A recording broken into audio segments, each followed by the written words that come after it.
Karena salah satu yang bikin hubungan kita, baik itu dengan keluarga ataupun dengan geng, tetap langgeng, tetap nyaman itu ketika kita belajar untuk selalu berbaik sangka semampu kita.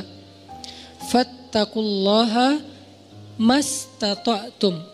Jadi ada level orang yang bisa berbaik sangka tuh level haqqa tuqatih. Kan ayatnya 2 ya. Ayat yang di Ali Imran, ittaqullaha haqqa tuqatih. Kalau ittaqullah itu kita breakdown, kan takwa itu variannya tuh banyak banget. Salah satu di antara arti takwa itu adalah berbaik sangka. Karena berbaik sangka juga amal soleh. Ada orang yang bisa berbaik sangka itu levelnya haqqa tuqatih. Benar-benar baik sangka. Ini orang kayak gak pernah ada pikiran buruk di dalam akalnya, di dalam pikirannya. Selalu baik tentang orang lain. Kalau ke manusia aja yang dia punya aib, dia selalu bisa berbaik sangka. Apalagi ke Allah yang maha sempurna. Ada orang yang kayak gitu emang. Tapi jarang banget. Apa kriteria orang bisa kayak gitu Ustaz? Atau apa kuncinya, tipsnya? Ya mungkin satu, dia orang yang bisa jadi dia emang orang yang polos. Sehingga gak ada pikiran-pikiran yang macam-macam di dalam benak dia, terlalu polos. Ada orang kayak gitu, ada. Kadang-kadang kita cemburu gitu ya sama orang yang terlalu polos, yang mungkin pergaulannya terbatas, pendidikannya terbatas, orang desa yang walaupun gak semua orang desa, kalau sekarang kan udah pada online ya. Tapi saya pernah umroh bareng seorang bapak petani, yang setiap hari jalan katanya 8 kilo ke sawah, buruh tani bukan petani, buruh tani 8 kilo ke sawahnya, pulang balik berarti 16 kilo setiap hari. Dan ketika berangkat umroh, itu orang yang lain kadang-kadang namanya orang dari satu grup ya, ada aja masalah kayak masalah di dalam kamar, misalnya kayak satu grup kita ngambil yang kuat 4 orang. Ada yang gak senang AC-nya dingin lah. Ada yang gak bisa tidur kalau lampunya nyala lah, yang lain harus nyala, yang satu gak bisa nyala. Ada yang kalau di kamar mandi paling lama sendiri, jadi pada ngantri. Ada aja masalah, tapi ini orang gak pernah ada masalah. Ke orang lain tuh dia gak pernah baper, gak pernah bete, gak pernah marah, gak pernah ngomongin yang enggak. Nyaman banget, kayaknya hidupnya tuh anteng, gak ada masalah. Kenapa bisa kayak gitu? Mungkin bukan karena dia orang yang selalu mampu berbaik sangka. Allah menganugerahi dia kepolosan sehingga gak bisa berburuk sangka. Dia gak bisa berbaik sangka dan juga gak bisa berburuk sangka, ya gitu-gitu aja. Dalam satu kondisi kadang orang kayak gini lebih bahagia daripada kita yang complicated ya. Satu sisi kita kalau berbaik sangka itu luar biasa. Tapi sisi lain kalau udah was-wasa berburuk sangka juga bisa rumit banget. Tapi ada orang yang biasa-biasa aja. Sehingga pas lagi umroh tuh saya ngelihat bapak ini kayaknya di antara satu jemaah umroh termasuk saya, dia nih yang paling mabrur ibadahnya. Kenapa? Jangan lihat mabrurnya ibadah itu atau solehnya seseorang itu dari yang tadi sunnah doang. Kadang-kadang ada orang yang ibadahnya tuh bagus banget malam hari tapi siangnya habis. Makanya Nabi nyebutnya dengan istilah apa? Muflis, orang yang bangkrut. Bukan orang miskin, orang bangkrut. Karena kalau orang miskin gak mungkin bangkrut kan? Apa yang mau dibangkrutin karena gak ada yang lebih misalnya kan? Orang bangkrut itu orang kaya tapi jatuh miskin, itu namanya orang bangkrut. Muflis bahasa hadisnya. Siapa orang yang bangkrut kata Nabi? Kata sahabat, orang yang kehilangan uangnya ya Rasul. Orang yang kehilangan ontanya ya Rasul. Orang yang kehilangan hartanya ya Rasul. Kata Nabi bukan itu. Ada yang lebih parah. Siapa? Orang yang kehilangan pahalanya. Dia datang di hari akhirat. Dia datang di hari akhirat masuk dalam komunitas. Nanti di Padang Mahsyar kan banyak komunitas tuh. Ada komunitas ahli tahajud, ada komunitas ahli sedekah, ada komunitas ahli sholat berjamaah, ada komunitas menjaga pandangan, ada komunitas yang jomblo fisabilillah. Dia wafat dalam keadaan sendiri tapi gak pernah berbuat dosa-dosa yang kayak gitu-gituan. Artinya kan jomblo fisabilillah banget ya. Makanya sampai ada hadis 7 komunitas yang di Padang Mahsyar dapat treatment Allah yaitu naungan kan. Satu komunitas yang isinya semuanya pemimpin yang adil. Presiden dari zaman Khulafaur Rasyidin sampai nanti munculnya Dajjal, tapi semuanya orang-orang adil nih. Ada yang kenal dan kita kenal namanya, ada yang kita nggak kenal namanya bahkan ceritanya. Tapi ada di antara manusia. Mulai dari level tertinggi yaitu pemimpin negara sampai level terendah yaitu pemimpin keluarga. Ini nih ada komunitasnya. Nanti ada komunitas anak muda yang keren-keren. Keren maksudnya apa Ustadz? Taat tapi asik.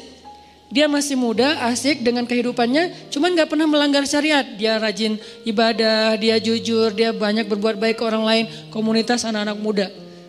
Salah satu yang terkenal di antara mereka legend banget siapa? Ashabul Kahfi. Yang lain nanti pemimpin-pemimpin mereka yang barisan paling depan ada Nabi Yahya, Nabi Isa, Yusuf, apalagi kalau di golongan sahabat Hasan, Husain. Ini nih anak-anak muda yang keren-keren nih. Mereka punya komunitas. Nah nanti ada juga komunitas yang ahli ibadah. Cuman ketika dihisap oleh Allah mereka jalan berkomunitas karena mereka digolongkan sesuai dengan amal yang dominan. Yasdur nasu ashtatan. Manusia yasdur akan dikelompokkan ashtatan berkelompok-kelompok sesuai dengan liyuro a'malahum, sesuai dengan amalnya. Jadi kalau datang ahli Quran itu ketahuan, wah hebat ya mereka ahli Quran gitu. Ketahuan dari mana? Mereka akan diberikan kendaraan cahaya. Kemudian dijemput langsung dari tempat mereka dibangkitkan. Dari kuburnya dijemput oleh malaikat. Kemudian mereka akan dikawal oleh malaikat yang juga ahli Quran. Siapa malaikat itu? Malaikat Safaroh.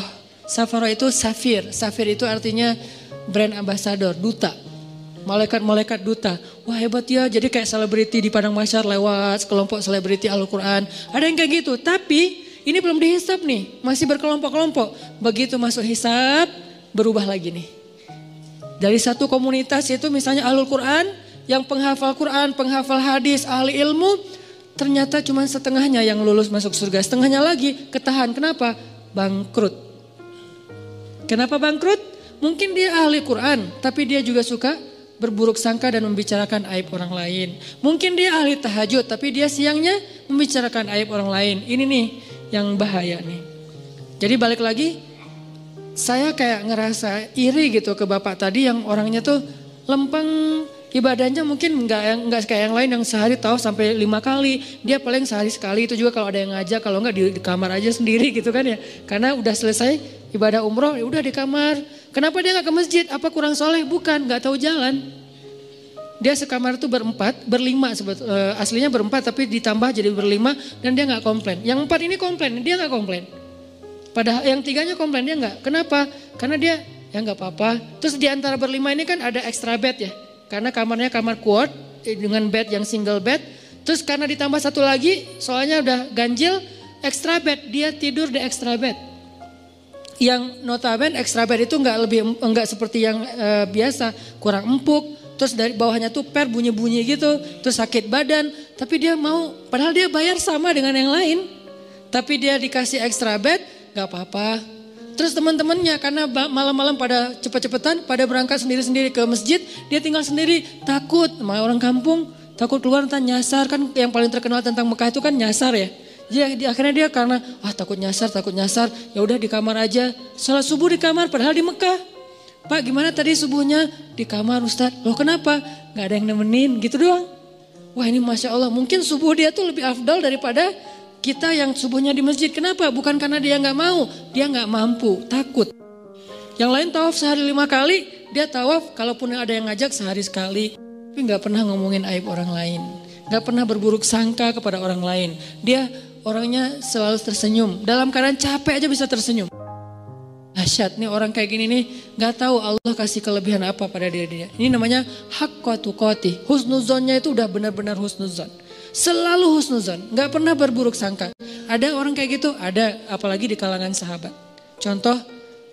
Ada seorang sahabat namanya Tolhah bin Abdillah. Istrinya Tolhah ini pernah sukses. Pernah juga diuji dengan terpuruk secara finansial, bisnis dia, dagangan dia tuh kayak rugi gitu. Ketika sukses, teman-temannya banyak yang datang ke rumah. Tolha, jadi rumahnya rame terus. Dan suka minjemin duit dari dia, jadi dia bantuin teman-temannya, traktirin makan teman-temannya. Pas lagi sukses nih, begitu dia bangkrut, sepi, gak ada yang datang ke rumahnya. Orang gak ada yang ngejar dia, gak ada yang ngeramein rumahnya lagi. Gak ada yang jalan makan bareng dengan dia. Harusnya kan minimal gantian dong, sekarang dia yang ditraktirin kan. Akhirnya istrinya secara manusiawi normal bilang gini, Tolha, tuh lihat teman-teman kamu sekarang. Ketahuan kan siapa yang sejati, siapa yang enggak. Kenapa kata Tolha? Giliran kamu sukses dulu mereka nemenin kamu. Ramai di rumah setiap malam. Sekarang giliran kamu bangkrut mereka jauh dari kamu. Kata Tolha, enggak, sebaliknya. Mereka itu teman-teman yang baik. Mana sisi baiknya? Dulu ketika aku banyak uang, mereka datang meminta tolong kepada aku karena mereka tahu aku mampu menolong mereka. Sekarang ketika aku bangkrut gak punya uang, mereka gak datang lagi karena gak mau merepotkan aku.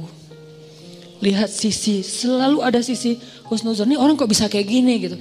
Sekarang mereka gak datang lagi ke rumah aku karena gak mau ngerepotin aku. Takut daripada saya minta pinjam uang ke Tolha, tapi Tolha jadi gak enak hati karena gak bisa nolongin. Kasihan, ya udah deh gak usah datang ke rumah Tolha. Itu yang dipikirin. Coba kalau kita, kayaknya kita kayak istrinya lah ya, normal kan ya. Dan itu gak salah, cuman ada orang yang keren. Bisa haqqa tuqatih. Sehingga ayatnya, ittaqullaha haqqa tuqatih. Kalau kalian mau beramal saleh yang pol, coba. Ada orang yang bisa kayak gitu. Siapa lagi yang bisa husnuzon?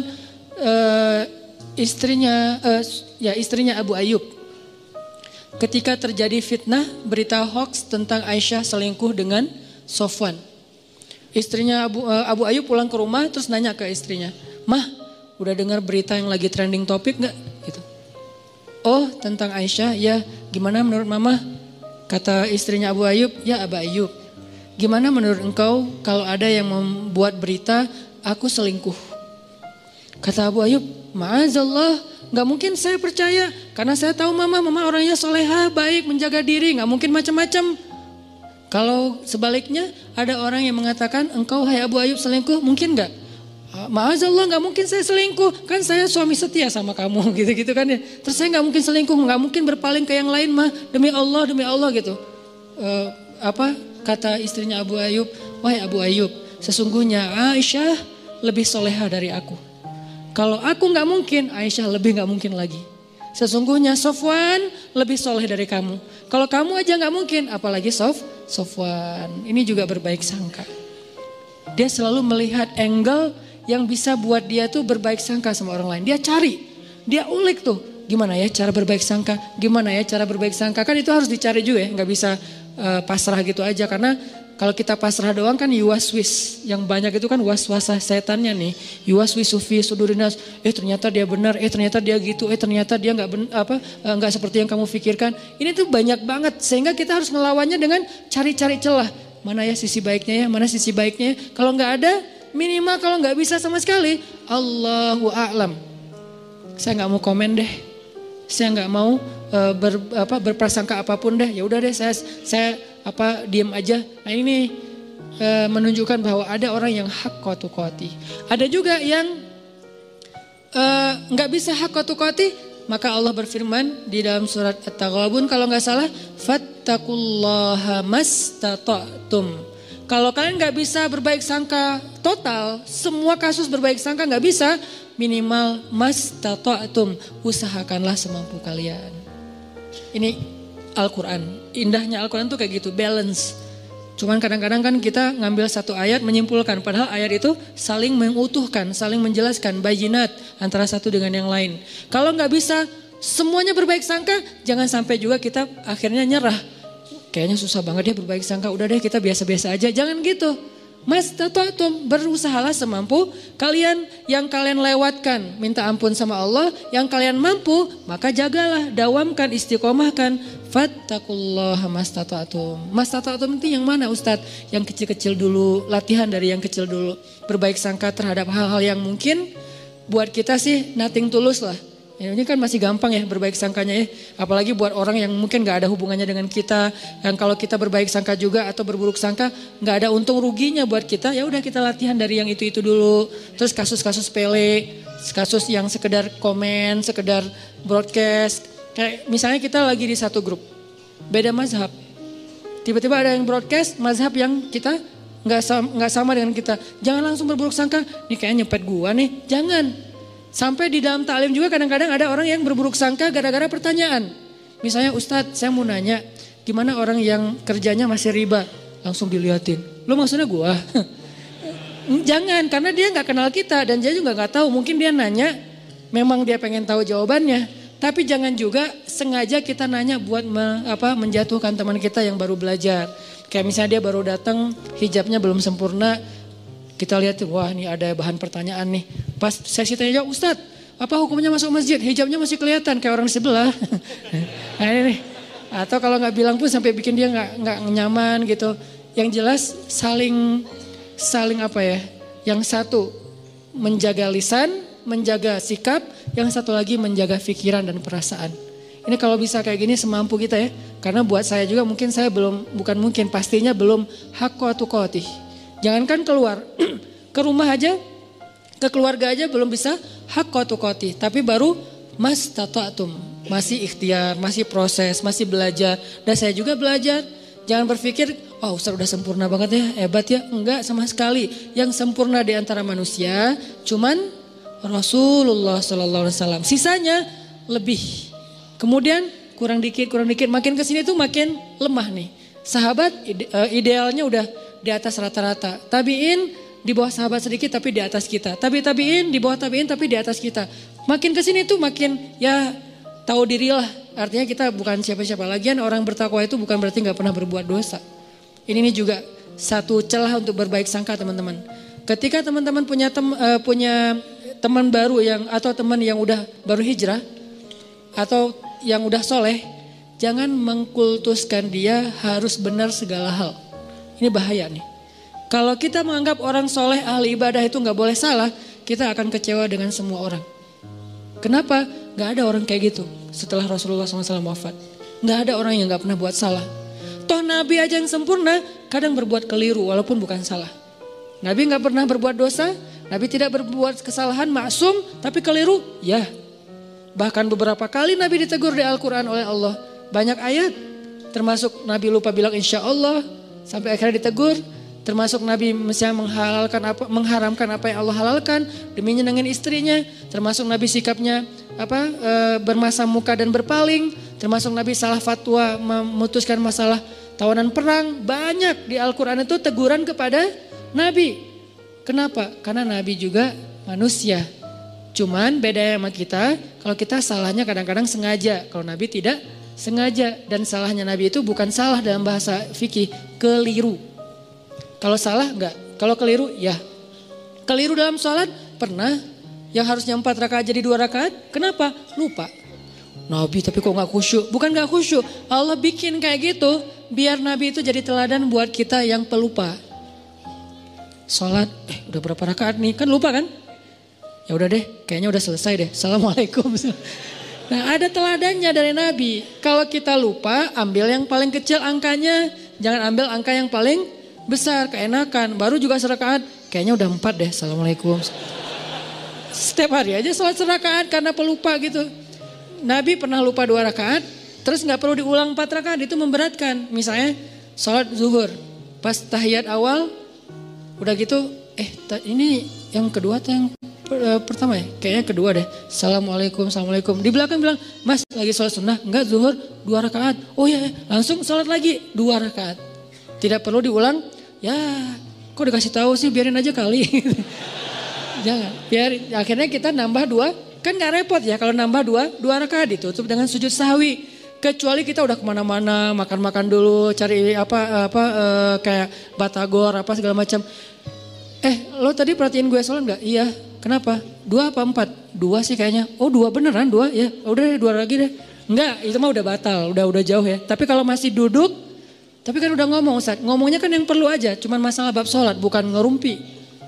Udah ngobrol kemana-mana masalah politik segala macam, kayaknya tadi kita bener gak sih sholatnya? Udah lama kali, itu ulang lagi dari awal. Nabi pernah kayak gitu? Pernah, tapi itu bukan salah, keliru. Dalam bahasa fikih itu namanya khata', bukan batil. Nabi tidak pernah berbuat batil, tapi kalau yukhti atau khata' pernah, cuman gak sengaja. Artinya ya semampu kita aja lah, berbaik sangka sama orang, berbaik sangka sama pasangan, berbaik sangka sama keluarga, apalagi orang tua. Gimana caranya Ustadz biar bisa berbaik sangka? Satu, tadi cari celah. Kalau kata ulama, iltamis li akhika alfa uzrin. Carilah untuk saudaramu 1000 alasan. Cari 1000 alasan. Arti 1000 alasan di sini jangan buru-buru menyimpulkan. Jangan buru-buru menyimpulkan. Ada satu hikmah yang menurut saya tuh keren dari seorang dai. Beliau bilang gini, kalau kalian dapat WA, teks apapun bentuknya, kalau kalian dapat teks, dikirimin teks sama orang yang kalian gak nyaman, jangan langsung dibales. Terus tunggu dulu beberapa lama. Mungkin besok dibalasnya. Kalau kita gak nyaman ya, kalau yang kita nyaman balas aja langsung, kasihan dia nungguin. Kalau gak nyaman kayak dia misalnya ngomong yang gak pantas, atau salah ngomong, atau mengkritik, atau apalah, jangan langsung dibalas. Kenapa? Tunggu sampai besok. Kalau kita tunggu sampai besok, kita akan dapati diri kita besok membalasnya lebih bijak daripada semalam. Kenapa begitu? Kata beliau dalam sebuah perumpamaan, kalau kalian mendapatkan makanan yang panas, jangan langsung dimakan. Tunggu sampai dia agak sedikit hangat atau lebih dingin, baru kalian makan, itu akan sehat. Kalau panas-panas dimakan, itu hanya akan menyakitkan diri kalian sendiri. Begitu juga ucapan.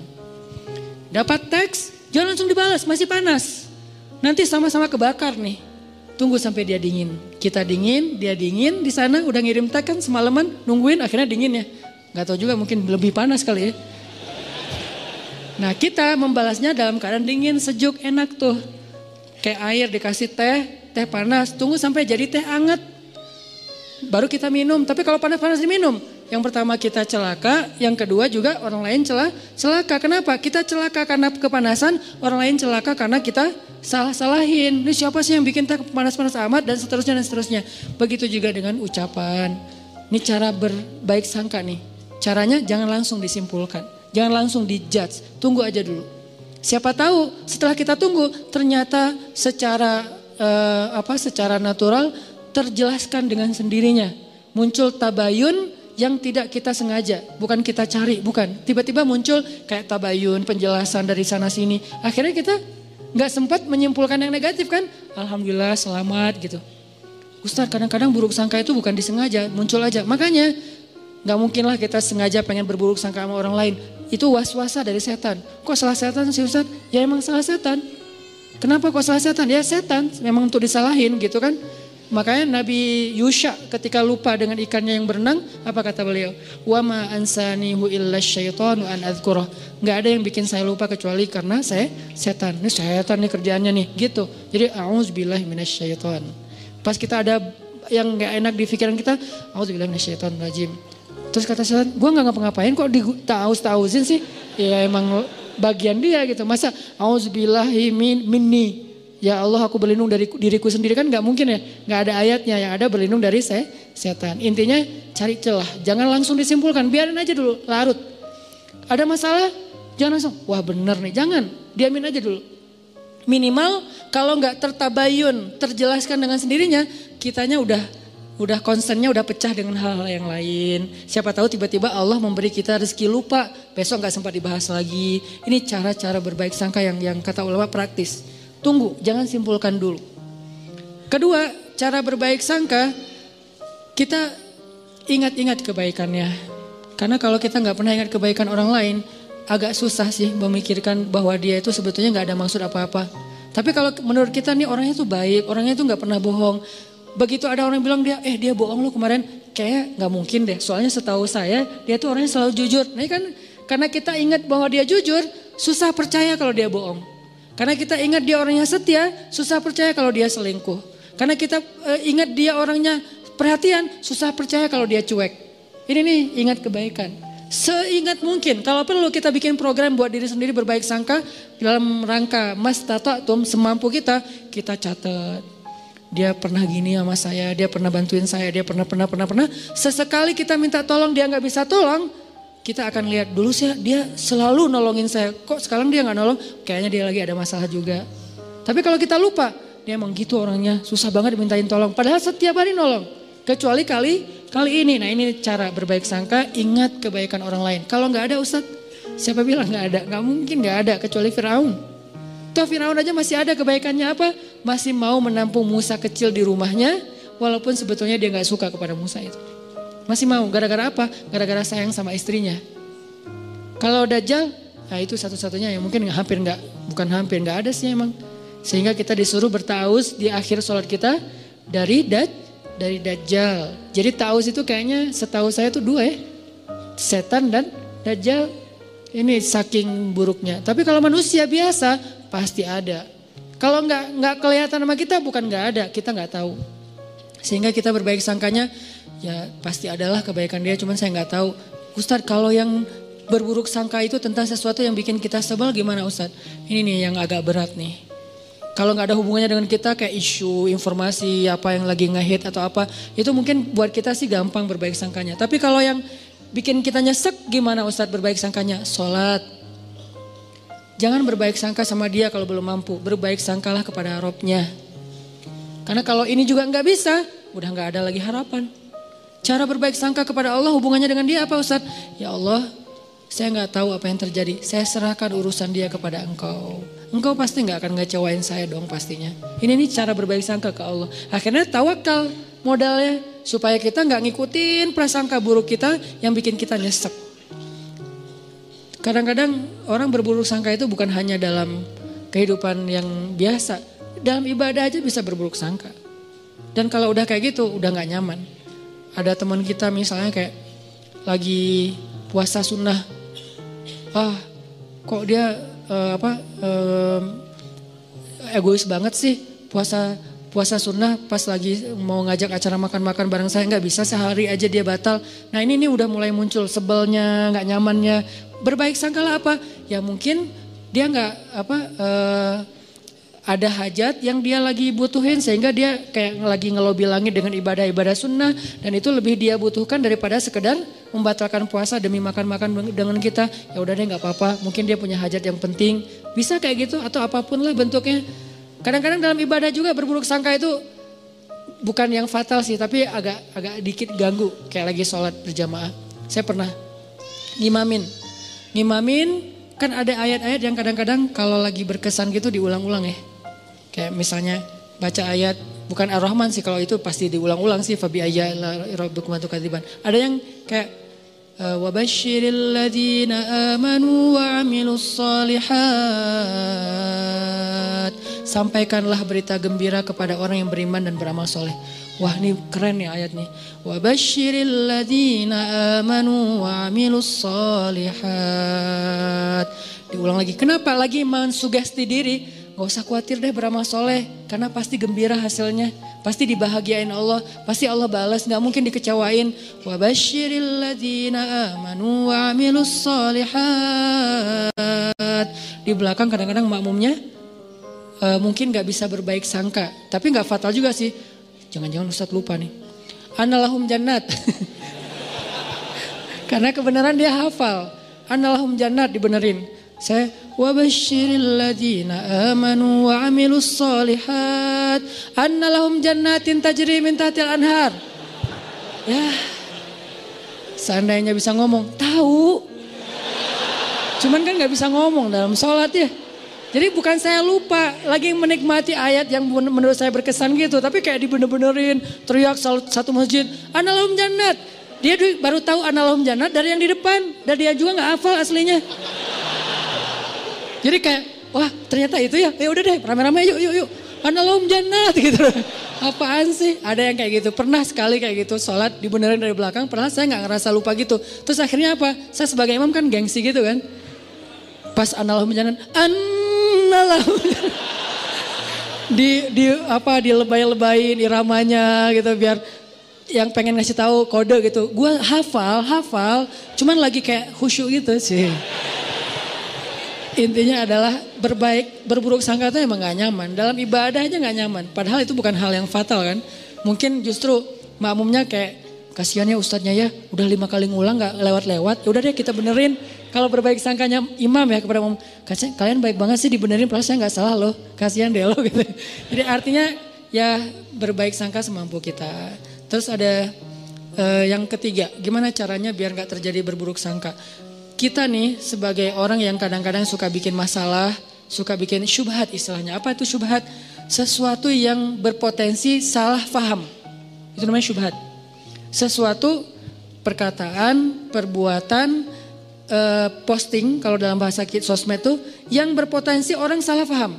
Nah, kitanya yang harus tabayun segera sebelum terjadi kesalahfahaman. Contoh, saya posting main air di laut pakai celana pendek. Kan berpotensi orang salah paham ya. Wah Ustadz kok celana pendek gitu kan. Akhirnya di caption not itu pakai knee band. Saya menutup lutut pakai kayak ikat lutut gitu. Jadi tetap ketutup. Ini pakai knee band loh ya, ditutup di pakai yang agak kayak ketat gitu. Cuman warnanya warna kulit. Kenapa tuh harus pakai celana pendek? Ya aja main papan pakai celana panjang, jeans pula gitu kan. Kan jadi bid'ah gitu kan. Gimana saya mau deketin teman-teman surfing sementara saya dianggap ahli bid'ah dalam mazhab surfing. Kecuali saya pakai shortboard yang emang dia lebih modern sehingga saya bisa pakai wetsuit gitu kan, pakaian kayak nyelam gitu yang panjang. Tapi kebenaran karena emang masih belajar biar lebih gampang pakainya yang longboard selong mungkin. Kalau bisa 10 meter gitu kan. Selong mungkin biar lebih stabil kan, makin long, makin lebar, makin tebal kan makin stabil tuh. Walaupun berat sih kalau kena lumayan gitu. Ngambil yang paling long, makin bold. Sehingga mazhabnya itu makin kayak single fins or die gitu kan. Satu fin atau gak usah sama sekali deh, gak usah pakai fins gitu. Akhirnya ngikutin mazhab teman-teman yang emang mereka punya prinsip bahwa kalau long itu celananya pendek Ustadz, bajunya geleber gitu Ustadz, terus kayak gitu-gitu. Oh ada yang gitu-gitu ya? Iya ya Ustadz, ya udah deh biar saya gak diahliin bid'ah, biar bisa dekat sama mereka, ngobrol santai. Ya udah pakai celana pendek, cuman biar gak jadi syubhat, ditutup lututnya. Ini namanya mentabayyun sendiri sebelum dipertanyakan oleh orang lain. Ada yang kayak gitu, ada juga yang kayak misalnya kita lagi ke satu wilayah yang mereka baca Qur'annya itu kalau sholat bismillahnya dijaharkan. Ada yang mazhab jahar, ada yang enggak. Kalau saya kan ngambil mazhab yang sir, tapi baca cuman enggak dijaharkan. Nah pas lagi di sana kita bisa jelasin, maaf ya saya mungkin baca cuman sir gitu. Biar orang, lah Al-Fatihah enggak pakai bismillah. Nah diperjelas. Kalau perlu bismillahnya yang biasa, bismillahirrahmanirrahim. Kali ini bismillahirrahmanirrahim. Enggak pakai irama tapi jelas gitu. Supaya orang lain, oh ya tenang deh kalau gitu. Jadi kita kayak tabayun sendiri, itu perlu. Apa dalilnya Ustadz? Nabi pernah kayak gitu. Nabi suatu malam lagi nganterin istrinya pulang. Karena dari masjid, Nabi nggak nginep di rumah istri yang itu. Cuman dianterin pulang. Pas lewat di sebuah lorong kayak gang gitu yang agak-agak remang-remang. Nabi berdua dengan cewek, lagi nganterin cewek ini pulang. Dari itu berlah istri beliau. Tiba-tiba lewat sahabat ngelihat Nabi sama cewek, langsung mereka mempercepat langkahnya. Nabi, pergi aja. Pergi aja mereka, dipanggil sama Nabi. Sebentar kata Nabi. Kenapa ya Rasulullah? Ini adalah Sofia istriku, kata Nabi. Ini adalah Sofia istriku. Kata sahabat, ya Rasulullah gak mungkin kami berburuk sangka kepadamu. Kata Nabi apa? Inna syaitan yajri majrad dam. Setan itu mengalir di dalam aliran darah kalian. Maksudnya apa? Dia tahu banget yang kalian rasain. Mungkin sekarang kalian gak akan ada apa-apa. Nabi sama cewek, pergi aja gak usah dipikirin. Udah disimpan. Besok ada yang ngomongin atau ngelihat sekali lagi. Bener ya kayaknya semalam yang kita lihat. Nah jadi gitu tuh. Daripada jadi omongan, maka Nabi langsung tabayun. Sebentar. Ini Sofia istriku, kata Nabi. Oh iya, berarti udah gak ada fitnah. Ini namanya tabayun langsung. Kadang kita sebagai objeknya yang harus aktif. Kalau kita lihat sikap kita, postingan kita, ucapan kita, teks kita, caption kita tuh bisa mengundang salah faham orang yang membaca. Dan itu kan banyak. Tulisan-tulisan yang kalau orang baca salah paham. Kenapa salah paham? Karena mungkin memang tulisannya agak-agak multi tafsir. Maka butuh kayak footnote-nya, butuh penjelasannya, butuh apanya. Itu namanya tabayun. Jangan tunggu orangnya, jangan suuzon dong, tabayun dulu. Kalau emang yang kita lakukan emang akan muncul potensi salah paham, kita aja yang langsung tabayun. Termasuk kayak lagi lagi bikin event. Saya beberapa kali bikin event, muhasabahnya pakai back sound.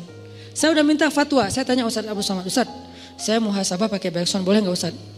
Di dalam masjid atau di luar? Di luar, boleh. Tanya ke yang lebih senior lagi, namanya Bang Zikri, kakak kelas saya namanya Dr. Awalu Zikri, dokter di bidang fikih. Berarti beliau kan lebih ini lagi ilmunya. Bang, saya pakai backsound tapi di luar masjid, di gedung gitu pas muhasabah. Boleh enggak? Doa itu ibadah mutlak kata beliau. Arti ibadah mutlak tidak terkait dengan cara tertentu, maka boleh selama backsoundnya tidak berlebihan.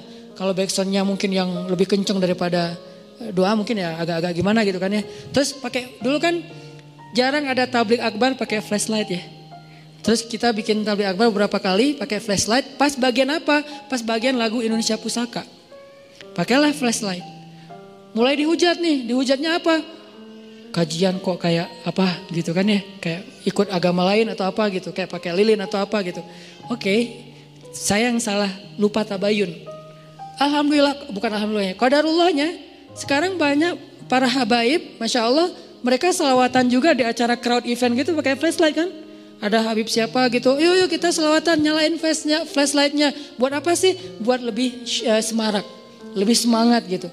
Termasuk Ustaz Abu Somad juga bikin pakai flashlight. Karena saya juga ngomong sama Ustaz Abu Somad kan sering kontak-kontakan. Ustaz saya pakai flashlight loh dan dituduh gini-gini. Kata Ustaz Abu Somad, kita bikin komunitas yuk. Komunitas apa? Komunitas korban tahzir kata beliau.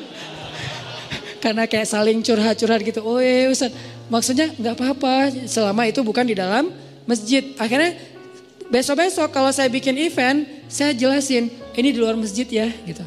Ini enggak di apa, ini di gedung ya. Ini kenapa saya bikin 2 event, satu di masjid, satu di luar masjid? Karena emang ada kondisi yang memang beberapa teman-teman yang mungkin baru belajar, pengen nyaman dalam taklim itu butuh dipancing dengan sesuatu yang gimmick.